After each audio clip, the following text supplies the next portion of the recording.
Bonjour à toutes et à tous, bienvenue. Bonjour et merci à Laurent Delmas qui va animer aujourd'hui cette masterclass. Laurent, vous êtes critique cinéma, vous êtes producteur d'émissions sur France Inter, vous êtes aussi directeur de l'ouvrage L'histoire du cinéma chez Larousse et chez Larousse également plus récemment, auteur du livre Depardieu hors normes. Et aujourd'hui, vous allez nous parler du film Les Affranchis. Oui, bonjour, bonjour à toutes et à tous. Je suis ravi de vous retrouver pour effectivement évoquer ce film important de Martin Scorsese, Les Affranchis, sorti en 1990. Alors, en exergue, je vous livre cette phrase de Martin Scorsese qui permet peut-être d'entrer comme ça dans l'importance du film, d'abord à ses yeux. Il a ainsi déclaré quelques années après: Les Affranchis étaient comme une renaissance. Je traversais une période difficile et je me suis en quelque sorte réconcilié avec moi-même sur ce film. Fin de citation. Vous voyez, c'est pas n'importe quoi, hein, une renaissance, une réconciliation avec soi. C'est dire si dans la filmographie, le parcours personnel et artistique de Martin Scorsese, parce qu'on sent bien que ça mélange les deux, cette phrase, les affranchis à valeur de points importants, de films pivots, charnières. Il y aura un avant et un après.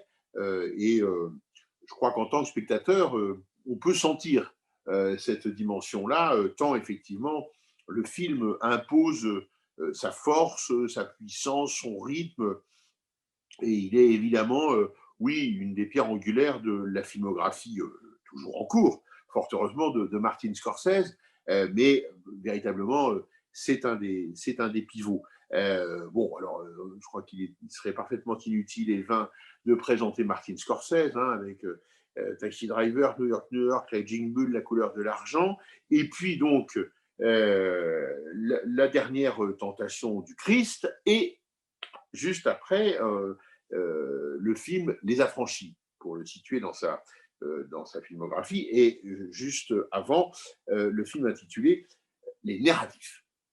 Alors, c'est toujours intéressant, évidemment, d'essayer de voir un petit peu quelle est la genèse, quelles sont les origines du film que l'on a vu et dont on va parler ensemble euh, à présent, d'essayer de trouver ses racines en quelque sorte, soit dans la vie du metteur en scène, soit dans une généalogie de cinéma.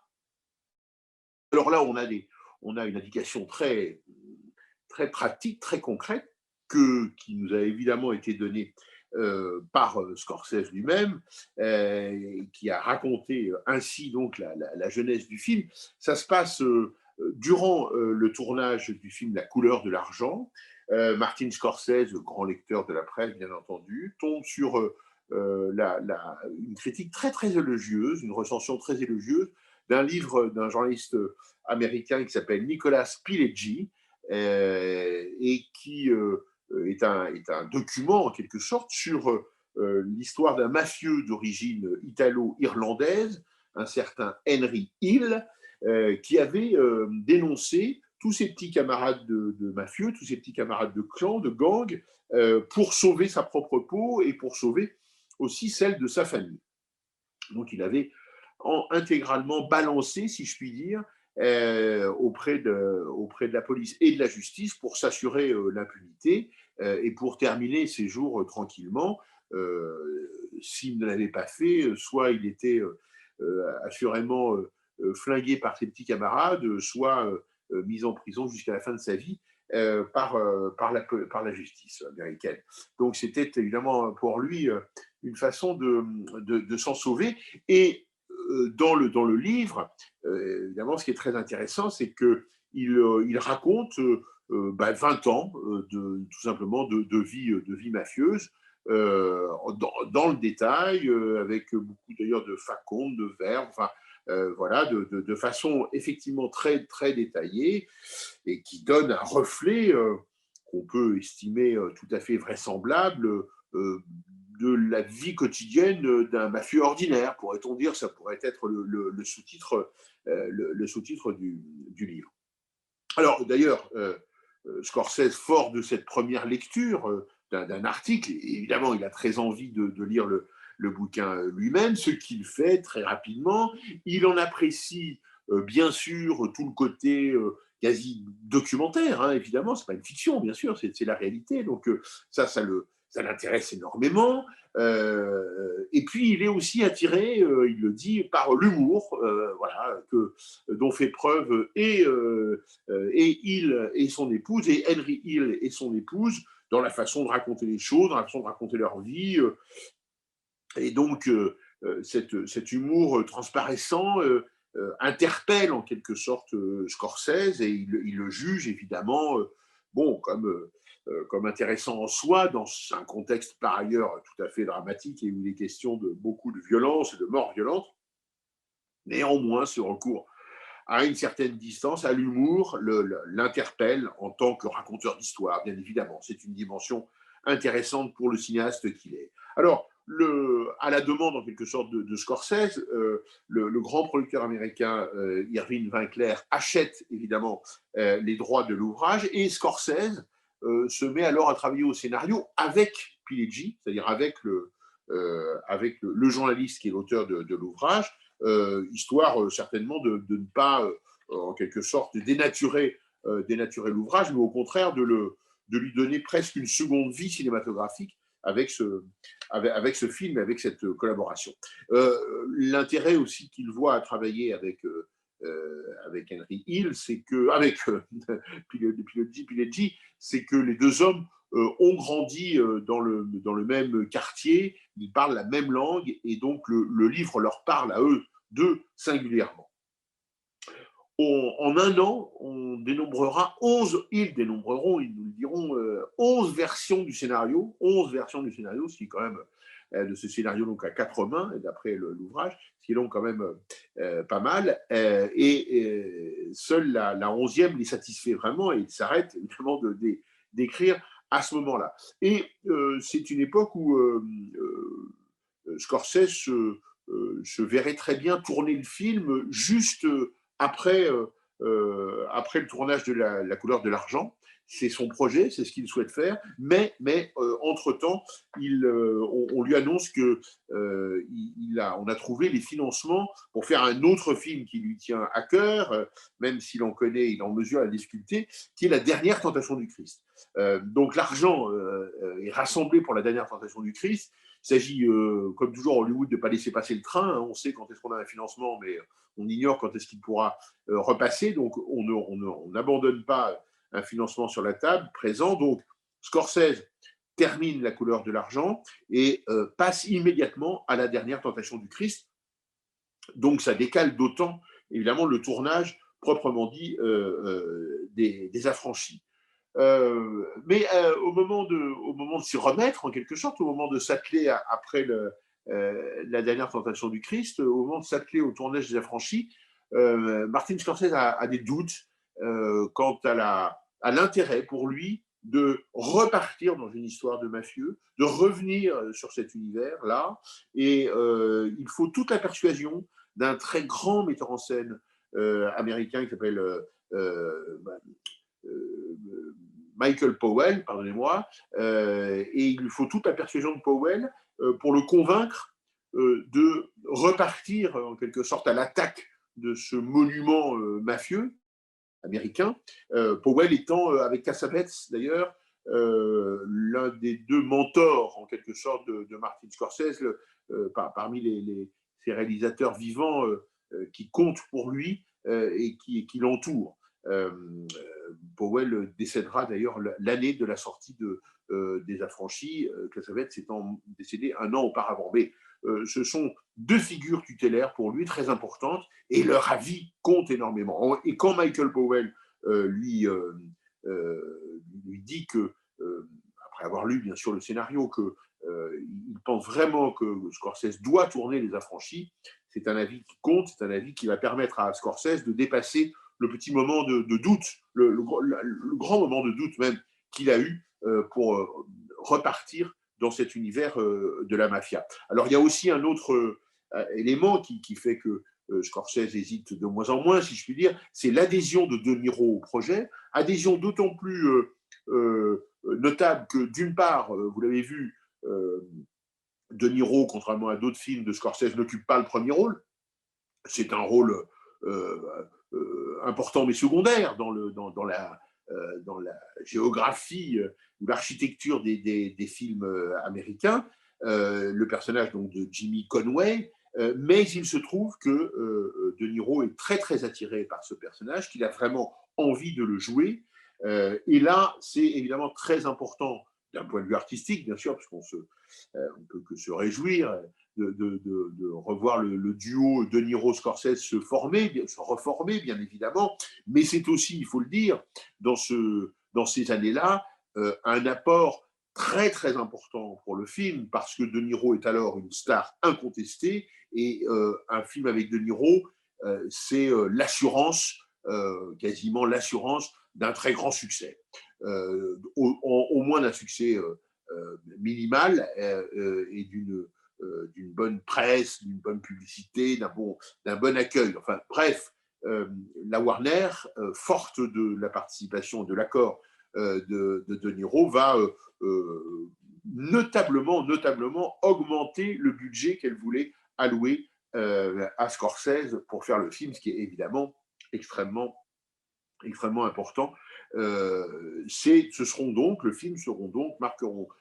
film marquera donc, les retrouvailles de De Niro, 6 ans après à peu près la valse des pantins, les retrouvailles de Niro-Scorsese, 6 ans après la valse des pantins. Alors, face à De Niro, évidemment, ce qui est très important, c'est de choisir, de trouver en quelque sorte le personnage principal. Alors là, pour le coup, vraiment le personnage principal, ce Henry Hill, qui est donc ce mafieux qui va balancer à tout va ses petits camarades. Martin Scorsese va choisir Ray Liotta, qui n'a pas encore la notoriété qui est désormais la sienne, et qu'il avait vu et découvert dans un film de Jonathan Demme qui s'appelle Dangereuse sous tout rapport, film de 1986, donc quelques années auparavant, et qui avait notablement impressionné Ray Liotta, notablement impressionné Scorsese. Et puis, petite précision en passant, l'épouse du personnage d'Henry Hill sera jouée par l'actrice Lorraine Bracco, qui est à la ville, si je puis dire, l'épouse d'Harvey Keitel, le vieux complice des premiers jours de Martin Scorsese. Enfin, il y a un autre second rôle bigrement important et marquant dans le film, que Scorsese avait déjà fait jouer dans Raging Bull, et qui est Joe Pesci, vous savez, le psychopathe absolu, le petit énervé permanent, qui, à la moindre contrariété, sort son flingue et dézingue à tout va, qui est un des rôles évidemment important du film. Et il faut signaler que c'est à partir de ce rôle-là, c'est grâce à ce rôle-là, que Joe Pesci fera la très grande carrière qu'il a faite à Hollywood. C'est grâce aux Affranchis.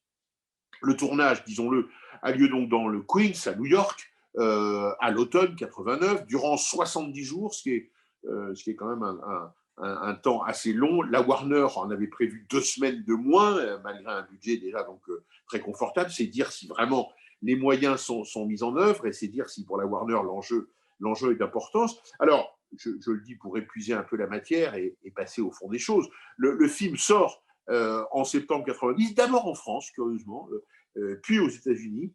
Alors, c'est un succès critique absolument enthousiaste. La tonalité générale, même un peu curieuse, mais qui s'explique notamment par les polémiques et la singularité de la dernière tentation du Christ. La tonalité générale, c'est Scorsese revient, hein, c'est le grand retour du styliste, c'est formidable, un très grand Scorsese, on le retrouve, etc. Bon, ce qui est, je trouve, à titre personnel, un peu oublié quand même la qualité, quoi qu'il en soit, stylistique de ces films immédiatement précédents, mais peu importe, il y a un engouement critique absolu, il y a une adhésion critique quasiment générale, mais il faut l'avouer, un succès public honorable, hein, mais qui n'est pas une lame de fond et qui n'emporte pas tout sur son passage, si je puis dire, contrairement à d'autres films, et notamment des films futurs de Scorsese, on peut penser à Casino.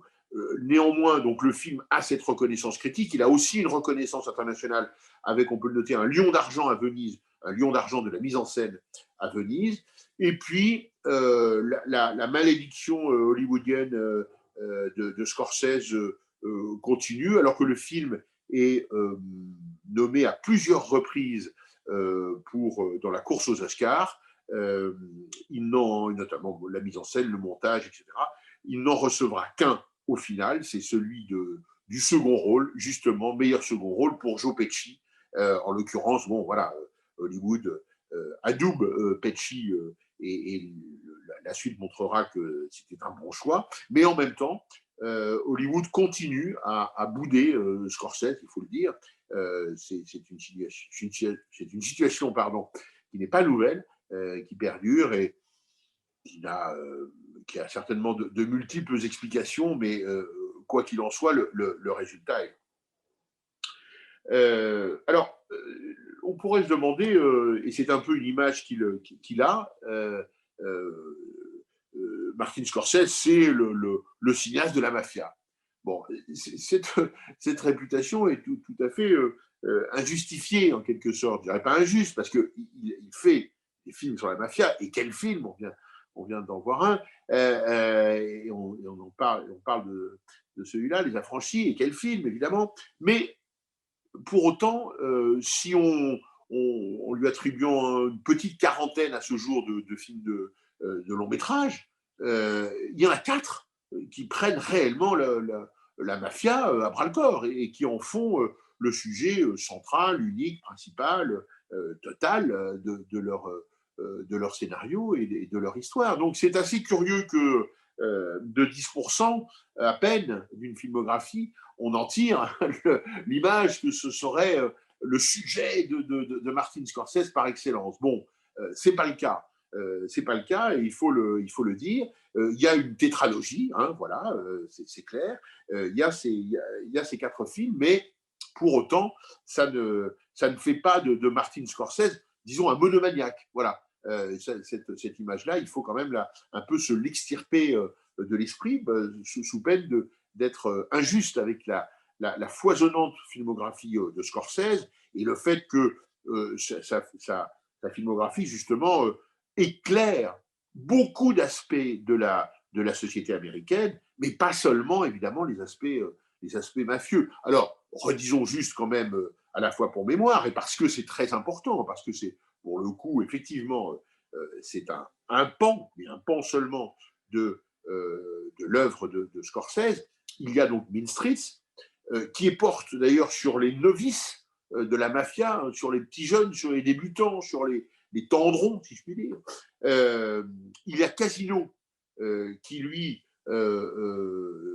se situe chez les pontes, hein, chez les chefs, chez les capots de la mafia, chez ceux qui sont tout en haut de la pyramide. Puis Les Affranchis, qui en quelque sorte s'insèrent d'un point de vue thématique entre Mean Streets et Casino, parce qu'on a en quelque sorte chez Les Affranchis, c'est les classes moyennes de la mafia. Hein, c'est sociologiquement, c'est cet étiage-là. Bon, et puis même si ça n'est pas, même si c'est un statut un petit peu particulier, The Irishman, le dernier en date, hein, qui est sorti dans des conditions qui ne sont pas tout à fait celles les plus appropriées pour le cinéma sur grand écran, nous le savons, mais qui est en quelque sorte, qui peut être considéré comme la synthèse d'ailleurs de cette histoire de la mafia vue par Martin Scorsese et de cette étude quasiment sociologique, hein, parce que quand on s'intéresse aux jeunes, aux vieux, et puis à ceux du milieu, on voit bien qu'il y a quand même là, inconsciemment ou pas,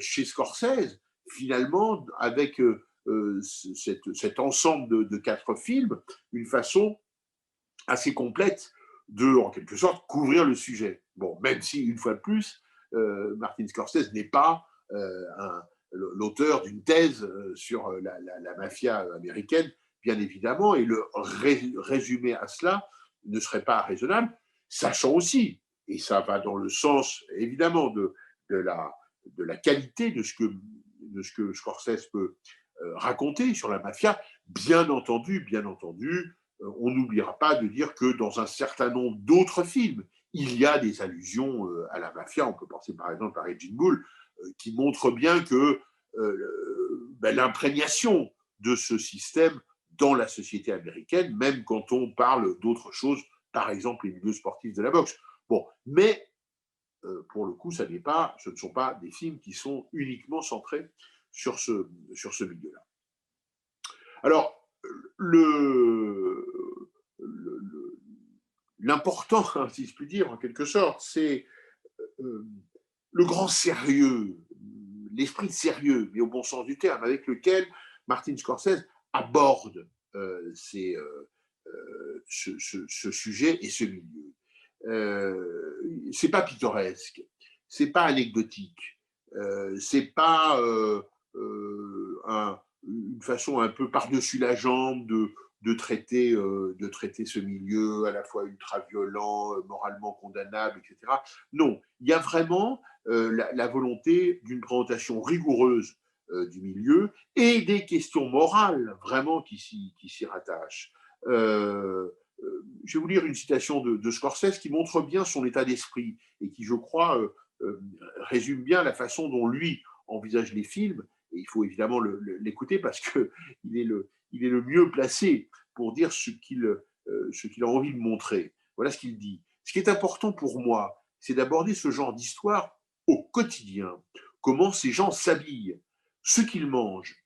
Et il précise, le rituel de la nourriture est très important. Et aussi, cette violence très calme. Voilà un peu la façon, effectivement, dont Scorsese, vous voyez, envisage les choses. Alors, la paraphrase serait inutile, mais on voit bien que ce qui est important, c'est effectivement l'idée de quotidienneté. C'est-à-dire, on ne va pas être dans un film rentre-dedans, on ne va pas être dans un film d'aventure, on ne va pas être dans un film, oui, une fois de plus, un peu anecdotique par-dessus la jambe, etc. Non, on va être dans une volonté de décrypter une réalité qui est au plus proche de la quotidienneté. Et par exemple, quand effectivement il fait allusion aux nombreuses scènes de repas, y compris la fameuse scène dans la prison avec les recettes, etc., avec les moyens du bord, mais enfin, les moyens du bord sont conséquents, on l'a vu, ce qui montre bien d'ailleurs effectivement l'importance de la nourriture, qui est souvent, vous l'avez remarqué, il n'y a rien d'original, mais qui est souvent aussi une façon de se rattacher, alors en l'occurrence, à l'Italie. L'Italie, c'est la mère patrie hein, pour ces mafieux-là. On le voit bien à la fin, on découvre cette espèce de clan dans le clan, de clan au-dessus du clan, qui est un clan uniquement composé de gens d'origine italienne, capables de prouver leur arbre généalogique italien en Italie, etc. Et donc, il y a cette imprégnation des origines, cette volonté tout en étant parfaitement intégré à la vie américaine, mais de revendiquer les origines italiennes. Et la revendication des origines italiennes, elle passe évidemment par la nourriture. Elle passe par cette espèce de rappel permanent à la pasta et aux différentes façons de la cuisiner, mais c'est vraiment au cœur des choses. Et là, il se passe une sorte de transmission, d'héritage extrêmement important et sur laquelle Scorsese insiste, mais insiste assez justement et de façon vraisemblable par rapport effectivement à ce qui se passait dans la réalité. Alors,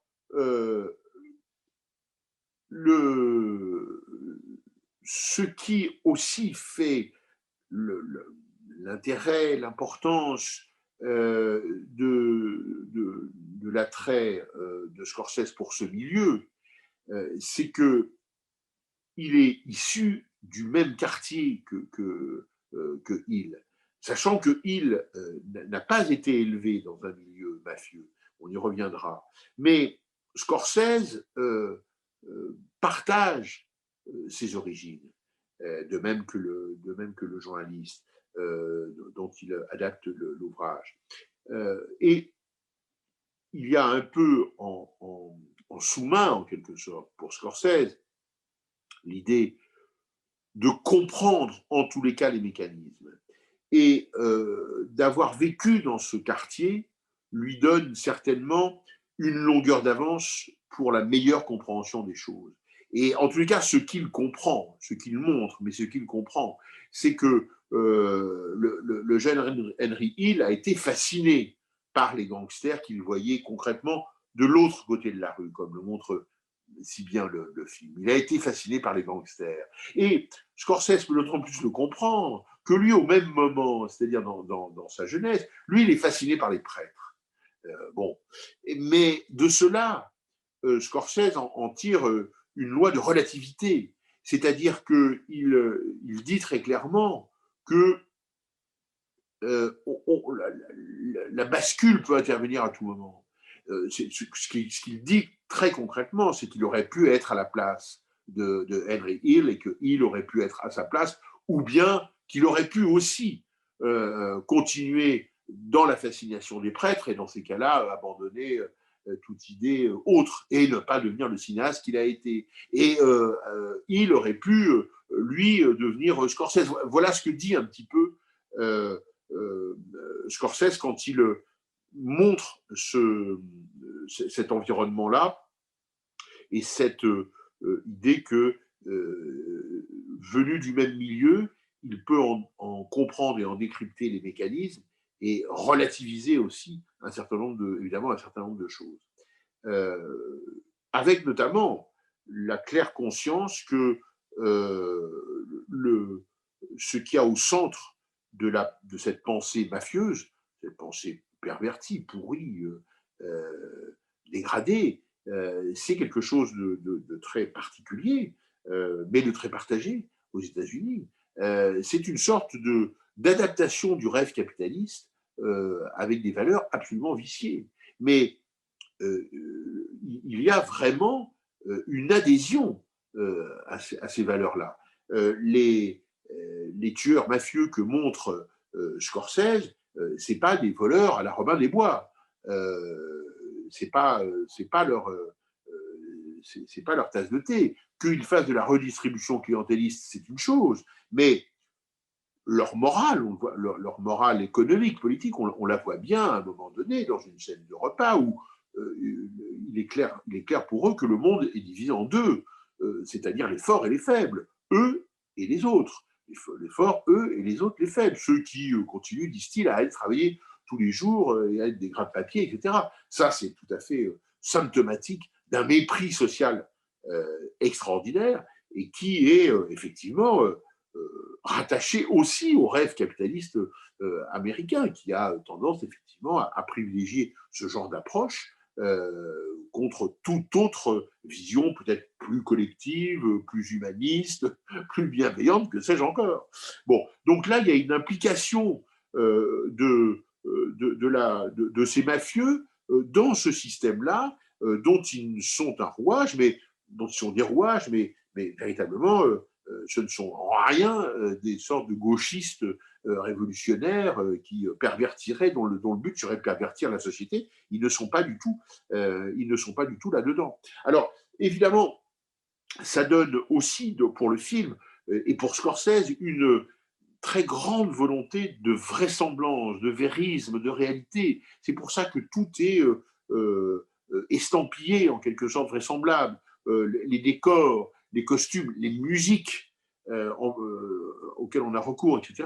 Tout ça sonne vrai, tout ça sonne juste. Et ça, c'est véritablement le souhait de Scorsese, qui entend faire de son film pas seulement, bien sûr, une petite histoire mafieuse, mais d'abord une sorte d'histoire de 30 ans d'histoire américaine, vue par un petit gangster moyen, hein, de la classe moyenne des gangsters, voilà, qui sont entre les deux, entre le sommet et la base, entre les très puissants et les plutôt faibles de la mafia. Avec en arrière-fond des grands, comment dirais-je, des grands coups historiques, comme l'affaire de la Lufthansa, et puis en vrai fond, comment dirais-je, en choses privilégiées la vie quotidienne, avec, je le disais, les repas, les discussions, les règlements de compte personnels, bref, tout ce qui fait la vie quotidienne d'une micro-société parfaitement hors la loi, mais parfaitement intégrée aussi. Voilà, c'est ça qui intéresse le plus Scorsese, c'est cette quotidienneté, c'est cette avalanche, ou cette régularité de micro-événements dans une vie qui est par ailleurs effectivement constituée de braquages conséquents, de hold-up et aussi de temps en temps de petits meurtres entre amis, passez-moi l'expression. Mais tout ça, symbolisant évidemment le rêve américain du pays tout entier. On est dans ce rêve américain-là chez ces gens-là, il n'y a pas de doute. Et là, une fois de plus, Scorsese a inscrit son film dans cette optique, si bien que l'ascension du personnage d'Henry Hill, puis sa déchéance, on peut véritablement l'assimiler à l'évolution des États-Unis depuis les années 60, âge doré de l'hédonisme. Alors on fait un peu de trafic de cigarettes et d'alcool, mais tout ça est plutôt bon enfant, tout ça avec, oui, de l'hédonisme, c'est-à-dire c'est du bien vivre, hein, on fume, on boit, voilà, on a comme ça des activités un peu délictueuses, mais tout ça reste finalement dans une conception et dans une forme assez, on va dire, banale. Et puis viennent, et on le voit dans le film, c'est ce que raconte le film, et viennent les années 80 avec, en soutien, si je puis dire, le trafic et la consommation, hein, les deux, le trafic et la consommation de drogue dure, et où là, la machine s'emballe absolument. Et ils deviennent d'ailleurs paranoïaques, mégalomanes, bien plus qu'ils l'étaient auparavant. C'était, je vais vite, hein, c'était de joyeuderie dans les années 60, ils deviennent des abominables meurtriers, cocaïnomanes dans les années 80. C'est cela que décrit très concrètement Martin Scorsese, sans évidemment faire des premiers temps un Éden. Hein, c'est pas son, il n'y a pas de, à aucun moment d'ailleurs il n'est question de nostalgie. À aucun moment un personnage ne dit ah c'était mieux avant. Hein, vous l'aurez noté. Il n'y a pas du tout cette dimension-là, absolument pas. Il ne faut pas faire de Martin Scorsese une sorte de nostalgie de ce qui aurait été les codes d'honneur, des choses comme ça. Je crois vraiment que c'est à 100 lieues de ce qu'il pense. Et pourquoi? Parce que c'est à 100 lieues de la réalité, réellement, de ce qui se passait. Donc cette façon très juste, très pertinente de raconter ce microcosme mafieux en accord avec ce qui se passe réellement dans l'ensemble de la société américaine, ça fait là aussi évidemment tout le poids du film. Parce que ce que l'on peut dire aussi, c'est que au fond, ces gangsters, ben, ils font partie du paysage. Ils sont d'ailleurs souvent reconnus, admirés, parce que ce sont des maillons de cette société américaine. Ils en font partie. Ils sont non pas une sorte de corps étranger, non pas une sorte de cancer, mais, et c'est ça aussi la volonté de Scorsese, de montrer leur imbrication, leur implication, ce qui est évidemment bien plus dangereux, parce qu'au fond, le cancer, on sait à peu près le soigner, parce que le marginal, on sait à peu près l'hyper-marginaliser, et donc le réduire, mais ce qui est consubstantiel à une société, ce qui en fait l'un des maillons, l'un des éléments, là, c'est évidemment beaucoup plus dur de lutter contre. D'ailleurs, euh, un, seul un comportement qui est après tout déviant, qui est la trahison, parce que Henry Hill trahit son camp, il faut quand même bien dire les choses. Seul un comportement déviant par rapport aux représentations que nous avons, qui est on ne trahit pas ses amis, eh bien, seul ce comportement déviant permet de mettre un léger coup d'arrêt aux choses. Hein. Il ne s'agit pas de penser que la dénonciation d'Henry Hill vont évidemment mettre à bas la mafia, mais au moins ça permet comment dirais-je, oui, mettre un coup d'arrêt, voilà, de tourner une page de ce point de vue-là mafieuse.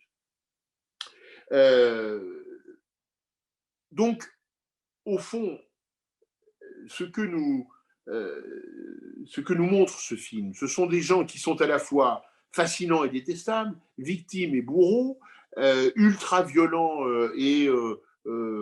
parfois sympathiques. Enfin, bref, il y a une infinité de variations sur ces personnages. Or, la volonté de Martin Scorsese, ça n'est pas de les juger, forcément pas de les comprendre, c'est de les montrer. Et alors, quand on pose toujours la sempiternelle question, mais où se situe Martin Scorsese? Est-ce qu'il est dans la complaisance? Est-ce qu'il est dans la condamnation? Mais je crois qu'il faut dépasser ça et qu'il est dans un mélange d'empathie et de révulsion dans lequel, si on est un tant soit peu honnête, nous sommes nous-mêmes, nous les spectateurs. C'est-à-dire que nous passons en permanence, je crois, dans le film, entre l'empathie et la révulsion. L'empathie assez profonde et la révulsion définitive. Donc, il n'y a pas de jugement définitif, il n'y a pas de jugement catégorique, il y a une volonté de montrer et surtout une volonté de, de, de montrer la complexité des choses, la profondeur des antagonismes et des diversités. Et c'est au fond ce qui nous permet aussi d'atteindre nos propres contradictions, à notre propre conscience morale, car nous avons des contradictions, nous avons une conscience, mais nous avons des contradictions, je le crois, et au fond, ce qui rend les choses assez admirables dans le film de Scorsese, c'est qu'il arrive effectivement à nous mettre en face de nos contradictions et à nous faire nous poser des questions absolument morales par rapport à ces personnages, mais une fois encore, ça n'est pas la façon, il n'y a pas de condamnation a priori chez Scorsese. Et il y a un personnage qui permet ça. C'est le personnage d'Henry Hill, le personnage joué par Ray Liotta, le personnage principal. Pourquoi? Parce que lui, contrairement à tous ses autres petits camarades, lui n'est pas issu de la mafia. Ça, c'est très important de s'en rappeler. Il est fasciné par la mafia dès son plus jeune âge, mais il n'en est pas issu. Et de ce vice, je dirais, de naissance, de cette insuffisance de naissance, il en résulte un personnage atypique, un personnage qui est un peu en dehors des autres et qui, du coup, va de temps en temps différer de ce milieu. C'est le journaliste Pileggi qui le détermine comme ça, et je vous le lis parce que ça me semble très intéressant. Il n'est pas issu d'une famille de criminels. S'il était né dans une famille de la mafia et avait déjà été initié dès son enfance, il n'aurait pas eu un point de vue aussi détaché. Ça, c'est très important. Il était différent et c'est ce qui faisait de lui un personnage beaucoup plus intéressant.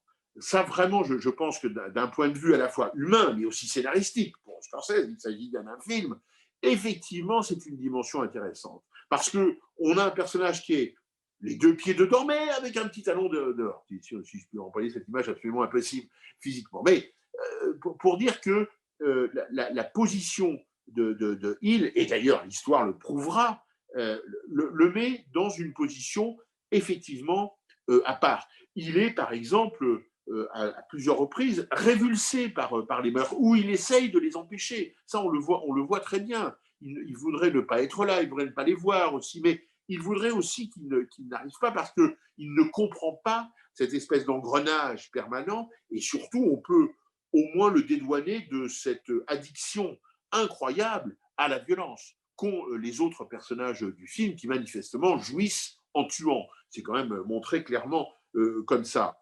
Et à l'appui de cela, cette citation de Scorsese, peu importe que les personnages soient bons ou mauvais, l'important, c'est que tout cela soit vrai. Là, je pense aussi que évidemment, c'est une phrase très importante parce que elle résout en quelque sorte les interrogations souvent profondes qu'on a sur la violence dans les films de Scorsese. Mais c'est d'abord dans la réalité que la violence est insoutenable. Et elle est donc insoutenable dans le film, c'est parfaitement normal. Mais il ne faut pas oublier que la violence est d'abord insoutenable dans la réalité. Et que le film n'est qu'un reflet, évidemment, du côté insoutenable de cette violence de la mafia dans la vraie vie. Donc c'est pour ça que Les Affranchis tirent toute sa force de cette espèce d'ambivalence qui traverse tout le film. Hein. C'est un film à la fois jubilatoire et repoussant, fascinant et détestable, drôle et tragique, qui est à la fois un bloc, une histoire, un moment qui est très cohérent, mais ce moment, ce bloc est composé de scènes mémorables et de moments disparates. Et donc, là aussi, il y a cohabitation de contraires, là aussi, il y a cohabitation de deux choses. Et puis, bien évidemment, c'est un destin individuel inscrit dans une histoire collective. Donc, là aussi, il y a une forme d'ambivalence. Et toute la force, toute la puissance, tout l'intérêt de Scorsese, c'est précisément, je crois, de tenir l'équilibre très précaire de cette ambivalence, très précaire. Et nous sommes, nous spectateurs, dans cette position d'instabilité. Je crois qu'il faut l'accepter. Je crois qu'il faut voir même une volonté de Scorsese de nous mettre dans cet état d'intranquillité en étant effectivement, par exemple, tiraillé entre la fascination et la répulsion. Je crois que lui-même l'est, il l'a dit, il est au clair avec ça, je crois, et en même temps, il nous place, nous spectateurs, dans cette même ambiguïté, dans ces mêmes contradictions. C'est d'ailleurs l'extrême beauté du film que d'être en permanence dans une ambiance de fièvre, donc de vie, et dans une ambiance de mort. Il y a vraiment les deux qui sont en permanence, parce que la mort rôde, parce qu'au fond, on voit bien un mot, une attitude, un soupçon, et c'est la mort. Et le tout dans une ambiance de frénésie permanente. Donc, une sorte, comme on dirait en français, de stop and go permanent. C'est-à-dire que vraiment, on a le sentiment que la mort est non pas au bout du chemin, mais qu'elle est au tournant de la rue, ce qui induit un rythme tout à fait particulier, et que ça n'irradie pas sur tout le film, qui n'est pas morbide dans son intégralité, mais ça vient cogner avec effectivement le reste du film, qui est lui plutôt dans un immense mouvement comme ça, de frénésie, d'avancée permanente. Il y a un moment qui est révélateur, mais beaucoup d'autres pourraient l'être, c'est cette espèce de vraie fausse course-poursuite en hélicoptère à la fin, où le personnage d'Henry, au fond, il voit sa mort, il est évidemment menacé, il sait que c'est la fin, et il continue de courir, et il continue d'avancer, il continue de faire un maximum d'actions. Eh bien, on a cette ambivalence-là pendant tout le film, et qui est, je crois, l'une des marques de Scorsese, ici, de jouer, mais en toute connaissance de cause, sur les deux tableaux à la fois, et donc de construire son film, sur ce modèle-là. En appui, parce qu'au fond, il n'y a rien de tel que les cinéastes eux-mêmes pour nous dire ce qu'ils ont voulu faire. Je voudrais vous lire cette citation de Scorsese qui analyse, qui est tout à fait parfaite sur ses intentions, qui, je crois, éclaire évidemment le film. Je voulais que ça ait l'air d'une longue bande-annonce où on se contente de propulser l'action pour récolter la vitalité, la fièvre d'un style de vie. J'ai voulu utiliser toutes les possibilités de la grammaire cinématographique, mouvement de caméra, montage rapide, voix off, musique, titre, afin de faire une fresque de la mafia qui soit à la fois condensée et sophistiquée. Je voulais par ailleurs que chaque scène soit très riche, très pleine, avec beaucoup de choses à voir. Et puis, j'ai joué sur le mouvement, montré l'agitation constante qui règne chez ces gens, et accoutumer la sensation de danger et accentuer, pardonnez-moi, et accentuer la sensation de danger permanent.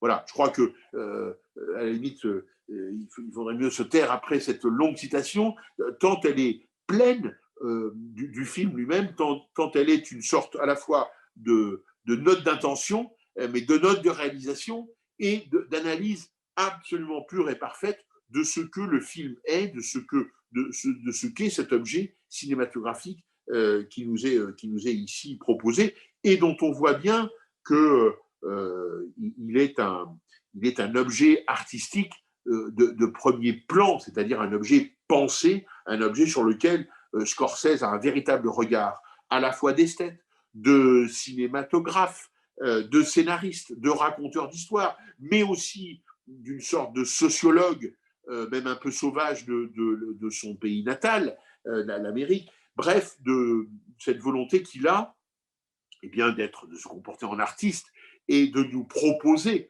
un regard, à nous ensuite de nous en saisir. Alors, je terminerai, avant de vous laisser la parole, peut-être en disant que, mais je crois que ça a une vraie signification, en disant que l'un des films références de Martin Scorsese pour Les Affranchis, c'est Jules et Jim de François Truffaut. On pourrait pousser des grands cris ou être dans un état d'étonnement absolu, en se disant, mais quand même, Jules et Jim, un film comparé à un film de mafieux aux États-Unis, ça n'a rien à voir. Alors, Martin Scorsese n'est pas fou. S'il dit ça, c'est qu'il y a effectivement un point essentiel de comparaison entre Jules et Jim et Les Affranchis, c'est cette volonté de faire mouvement. C'est cette volonté, d'ailleurs, marquée dans le film de Truffaut par cette chanson, Le tourbillon de la vie. Eh bien, le tourbillon de la vie, c'est ce qu'essaye, et c'est ce que réussit parfaitement, de montrer Scorsese dans Les Affranchis. Alors, appliqué évidemment à ce milieu très particulier, appliqué à cet environnement mafieux, appliqué à cette ultra-violence, etc., qui n'ont rien à voir avec l'univers de Truffaut, mais en même temps, ce qui est très, très très présent, et comme dans le film de Jules et Jim aussi, c'est cette espèce de fièvre dans un environnement où la mort ne saurait être exclue. Il y a de la morbidité chez Truffaut, comme il y a de la morbidité chez Scorsese, et il y a en même temps ces fameux trains qui avancent dans la nuit, comme disait François Truffaut, et qui font que les films sont plus forts que la vie. Bon, il y a ce mélange-là, il y a cette rencontre très étonnante de deux choses qu'on peut trouver antinomiques, la morbidité et l'exaltation du mouvement, de la vie qui est en quelque sorte continue, de la vie qui est toujours présente. C'est évidemment faussement contradictoire, vraiment au cœur de nos vies, au cœur de nos existences, je crois. C'est ce qui, une fois de plus, donne, au-delà, bien évidemment, d'un pur plaisir de cinéma qu'offre le film de Martin Scorsese, c'est, je crois, aussi ce qui lui permet de durer, ce qui lui permet de nous offrir un certain nombre de réflexions, c'est ce qui lui permet de faire partie un peu de nos vies dans la façon dont il les appréhende et dans la façon dont il peut éventuellement les guider dans leur complexité, dans leurs contradictions, dans leurs impasses aussi, assurément. Il y a pas de, il y a un manque évident et nécessaire et bénéfique de certitude absolue, révélée, définitive, imposée. Je crois vraiment que Martin Scorsese est dans une autre, dans une autre façon de voir le monde et qu'il y a une grande liberté dans cette conception. Et cette grande liberté permet justement au spectateur de s'y insérer et de regarder son film avec, je crois, la même intensité que Scorsese l'a employé pour le faire, ce qui est toujours, à mon sens en tous les cas, le plus intéressant quand on peut à ce point sentir un effet de miroir en regardant le film et à ce point être interrogé par le film. Il me semble que c'est ça aussi que réussit infiniment le film de Martin Scorsese. Merci de votre attention, de votre silence, mais maintenant j'ai envie aussi peut-être de vous entendre si vous avez des questions, et pas forcément sous la forme de questions, mais des interventions. N'hésitez pas, on peut lancer une Merci discussion beaucoup, entre nous. Laurent. Merci. Merci. Alors, est-ce que vous avez des questions? Euh, Léo? Alors, oui, pardon. Tout d'abord, merci. C'était vraiment très intéressant. Surtout quand on parle d'un film qu'on aime tant, enfin, que j'aime tant personnellement, c'était très très intéressant. Et en fait, ma question, elle serait un peu dans le détail. C'est juste que à la fin du film, on a une apparition du personnage, je crois que c'est Tommy DeVito, enfin, le personnage interprété par Joe Pesci, qui fusille, qui tire sur le spectateur directement. Et j'aimerais savoir quelle est la signification possible, en tout cas admise en général, de cette scène-là. Alors, je crois pas qu'il y ait je crois pas qu'il y ait de signification unique, admise. C'est d'ailleurs l'intérêt de ces images-là, parce que voilà, les regards caméra, tout ça, ça nous laisse souvent dans un état sinon de sidération, du moins de perplexité, parce qu'effectivement, c'est pas l'habitude. Voilà, on ne tue pas son spectateur et on ne le regarde pas. C'est à peu près deux mantras de l'histoire mondiale du cinématographe. Et donc, dès qu'on nous fait le contraire, comme Truffaut à la fin des 400 coups, ou comme ici Scorsese avec effectivement Joe Pesci, on est interloqué. Et on se dit, mais qu'est-ce qu'on nous fait? Bon, tout va bien, ces deux cinéastes nous aiment infiniment, et donc les messages ne peuvent être que positifs. Alors, il y a en tous les cas une réponse hyper cinéphilique qui est qu'il y a un autre plan rigoureusement identique dans un film muet des débuts du cinématographe américain, qui est l'attaque du train, et où il y a effectivement un personnage qui est face caméra et qui pointe son revolver face à la caméra. Mais là, je n'ai pas la date, pardonnez-moi, exacte de ce film, on est entre 1896 et 1902, vous voyez, donc il y a belle lurette, et un moment où, alors là, pour le coup, le cinéma découvre tout et les spectateurs découvrent tout du cinéma. Donc c'était un plan d'une audace folle.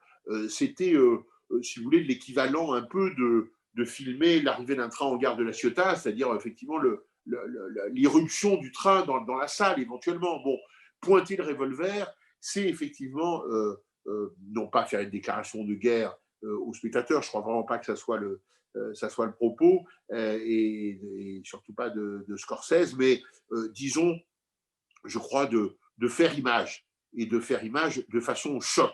Au fond, là aussi, je crois que l'intérêt du film de Scorsese, c'est de ne pas tricher avec les choses, de nous dire que la violence, elle est d'abord réelle dans la vraie vie, et elle est du coup réelle sur grand écran, et que le pistolet pointé vers nous, c'est justement peut-être la meilleure façon de nous faire sentir le danger. C'est-à-dire de nous faire sentir que oui, tout ça c'est du cinéma, mais tout ça c'est de la réalité aussi. C'est-à-dire que le personnage de Joe Pesci, il a existé. Et que le personnage de Joe Pesci, il a fait ça toute sa vie, de regarder les gens avec un revolver. Ce qui est quand même une façon très bizarre de regarder les gens. Voilà. Et donc, je crois qu'il y a une volonté manifeste de Scorsese de bien nous impliquer dans ce genre de plan. C'est-à-dire de nous dire, faites pas trop les malins. D'accord, c'est de la fiction parce que c'est du cinéma. D'accord, tout ça c'est du cinéma. Mais derrière le cinéma, il y a des réalités qui sont encore plus fortes parce qu'elles sont réelles, et que dans la vraie vie, une balle tue. Au cinéma, ça ne tue personne. Donc, je pense qu'il y a vraiment là une volonté de faire image, de faire choc, de faire sensation, et de nous interpeller, voilà, sur qu'est-ce que c'est qu'un revolver braqué sur quelqu'un. D'accord. Merci beaucoup. C'était très intéressant. Oui, bonjour. Bonjour. Pareil, j'ai trouvé ça très intéressant aussi. Non, merci. Plutôt d'accord avec vous sur presque tout ce que vous avez dit. Moi, comme Léo, j'adore le film, et même au-delà des Affranchis, les 4 que vous avez cités, puis aussi tout ce que ça a provoqué, notamment les Sopranos, etc. Bien sûr. Et justement, c'est vrai qu'on se pose toujours la question, puisqu'à la fin, on se dit, ces personnages, finalement, on finit tous par y être attachés et par les aimer. Et donc, on revient toujours à la question voilà, de la morale et surtout de la difficulté de représenter des gangsters au cinéma. Et moi, je trouve qu'on remarque souvent que c'est sur des structures ascendantes, descendantes, en fait. Et vous avez parlé de la mise en scène qui a un rythme assez intense. Et je voulais savoir un peu ce qui a été votre opinion sur le fait que justement, c'est cette intensité-là, notamment de l'ascension, qui fait que malgré tout, quand on a la chute, je trouve que ça compense pas assez l'ivresse qu'on a pu avoir dans l'ascension. Et que du coup, on finit en se disant, bon, ben oui, au final, il le dit lui-même à la fin, en fait, il regrette de s'être fait arrêter, mais pas forcément parce qu'il regrette ses actes, mais parce qu'il regrette de redevenir quelqu'un de lambda, en fait, comme nous qui le regardions, du coup. Et, et en fait, oui, voilà, c'est cette question-là, un peu de la difficulté de représenter les gangsters sans y mettre une intensité. Donc, je pense aussi à Scarface, où là, c'est un échec total, puisque en fait, le personnage devient culte, etc. Et ce qu'avait peut-être réussi à faire Bellocchio avec Mon Traître, où à la fin, on se dit beaucoup plus, oui, je n'aime pas forcément ce personnage, pour ceux qui l'ont vu, et il a eu une vie un peu misérable, quoi. Donc voilà. Et après, j'aurais peut-être une autre question, mais je vous laisse déjà peut-être répondre. Mais tout ça est tout à fait pertinent. Je suis très heureux que vous citiez le Traître de Marco Bellocchio, qui est un immense film, qui est vraiment d'une intelligence totale. Il se trouve que Bellocchio ne s'inscrit pas dans la même histoire, généalogie que Scorsese, c'est évident, et qu'effectivement, il y a peut-être un peu moins de fascination, quoique, je crois que Bellocchio assume aussi ce que vous disiez, hein, c'est-à-dire le fait effectivement que c'est toujours quand même, il y a une part de fascination chez ces personnages-là, c'est certain. Qu'est-ce que vous voulez que je vous dise? Oui, le propre des alcools forts, c'est que on les regrette toujours un peu, même après la gueule de bois. Voilà, donc c'est humain en même temps. C'est-à-dire c'est une réalité, hélas, assez partagée. Alors il faudrait, ça serait pas raisonnable de deux choses l'une. Soit nous ne sommes pas du tout fascinés, et alors dans ces cas-là, arrêtons de regarder ces histoires. Si on se dit non, c'est pas fascinant du tout, ils sont abominables, point barre, eh ben on va se coucher et on voit d'autres films. Enfin, on va pas se coucher, mais on voit d'autres films. Si on acte de la fascination, alors on ne peut pas demander au metteur en scène de ne pas être dans la même fascination, et on ne peut pas demander au metteur en scène dans une sorte d'hypocrisie ou de schizophrénie totale. Donc je crois qu'il faut vivre avec. C'est ce que nous demande, enfin, nous demande rien, c'est ce que nous propose, ou en tous les cas nous met à notre disposition Scorsese, avec en même temps, heureusement, par exemple, le personnage de Joe Pesci, je ne vois pas ce qui peut oui, c'est vrai. Trouver, hein, à moins d'être soi-même un psychopathe, pervers. Là, pour le coup, on a vraiment le portrait, je crois, de l'horreur absolue, de quelqu'un que rien ne peut racheter, que rien ne peut sauver, que rien ne peut justifier. Mais effectivement, après, il y a 50 nuances de mafieux. Ça, c'est vrai. Et que là, pour le coup, eh bien, je pense qu'il faut faire avec notre propre contradiction, d'abord, qui est, on retourne toujours, sauf si on n'aime pas ça, et on a le droit, mais on retourne toujours au film de mafieux, c'est-à-dire qu'on y va toujours, et vous aviez bien raison de citer les Sopranos, qui est quand même la série, il n'y a pas plus récurrent, il n'y a pas plus, voilà, donc c'est tout à fait, effectivement, illustratif et vrai, mais je crois qu'on ne peut pas faire autrement qu'en assumant nos propres contradictions de ce point de vue-là. Et vous aviez une autre question, je crois, ou un autre. Oui, c'était. Bon, je suis tout à fait d'accord aussi avec votre réponse. Et d'ailleurs, je pense que quand vous dites que c'est un film qui est ambivalent et qui fait exprès de l'être, en fait, ça nous sort de la question morale et en fait, c'est le mieux, quoi. Parce que sinon, oui, en effet, on se met des œillères. On regarde pas le film, quoi. Nous sommes d'accord. Et oui, ma question, c'était un peu une sorte de prolongement pour la deuxième question. C'est vous l'avez dit vous-même, il y a Main Street, Les Affranchis, Casino et The Irishman. Et ce serait, The Irishman, c'est ça? Oui. Ce serait de parler un peu de ce dernier, puisqu'il me semble quand même à part, et notamment dans cette question d'intensité, parce que c'est un film, en tout cas, quand j'en parle autour de moi, on me dit souvent que c'est très ennuyeux, etc. Et c'est vrai que, bon, après, c'est la première fois qu'on voit des des gangsters en maison de retraite sur la fin et tout ça. Donc voilà, de voir un peu comment on peut tisser un fil entre ces quatre et peut-être qu'est-ce qui fait l'originalité de Scorsese là-dedans, dans la représentation des gangsters à travers ces quatre films, quoi.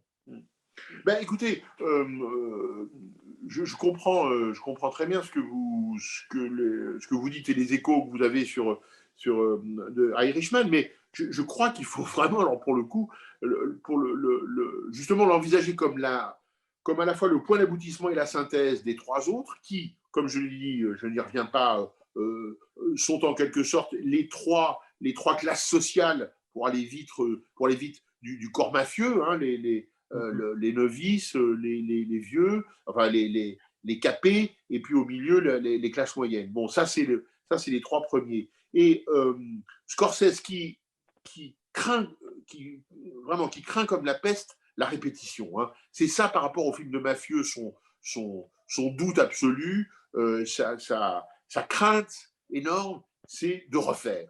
Il ne veut pas refaire Mean Streets, il ne veut pas refaire Les Affranchis, il ne veut pas refaire Casino dans un quatrième film. Donc il fait quoi?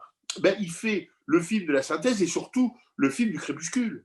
C'est-à-dire que c'est avant la tombe, juste avant la tombe. Voilà. Il les a pris au saut du lit, quasiment.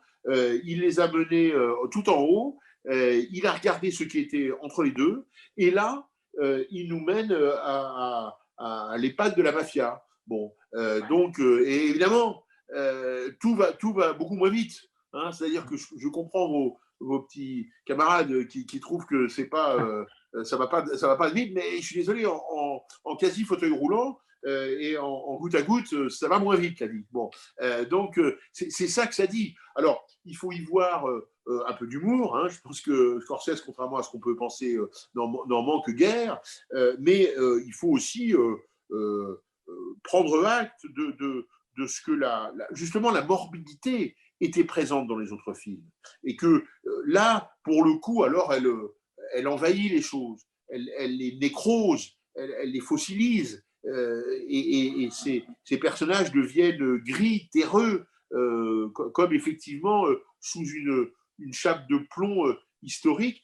Mais c'est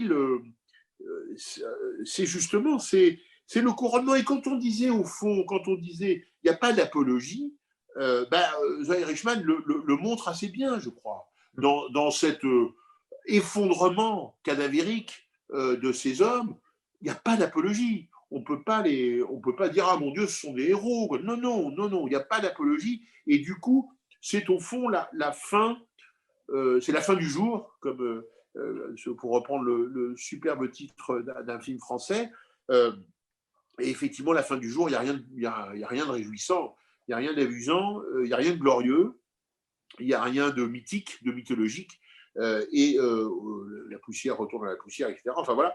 Donc on a effectivement ce chant du cygne, mais il aurait été, je crois, exactement à rebours de ce qu'il voulait dire auparavant, notamment dans les films précédents, s'il avait fait un Irishman avec un semblant justement d'allant, de punch retrouvé. Non, c'est pas possible. Pour Scorsese, je pense que vraiment que c'était absolument impossible de faire ce film-là. Enfin, de faire ce film qui aurait été ça, mais qui n'est pas du tout le film final. Ouais. Écoutez, merci beaucoup. Merci à tous d'avoir participé. Merci beaucoup, Laurent. Et on vous écoute très prochainement sur le film La mort en direct de Bertrand Tavernier. Avec plaisir. Nous restons dans la mort, effectivement. Oui, c'est vrai. Merci beaucoup. Merci à vous tous. Merci.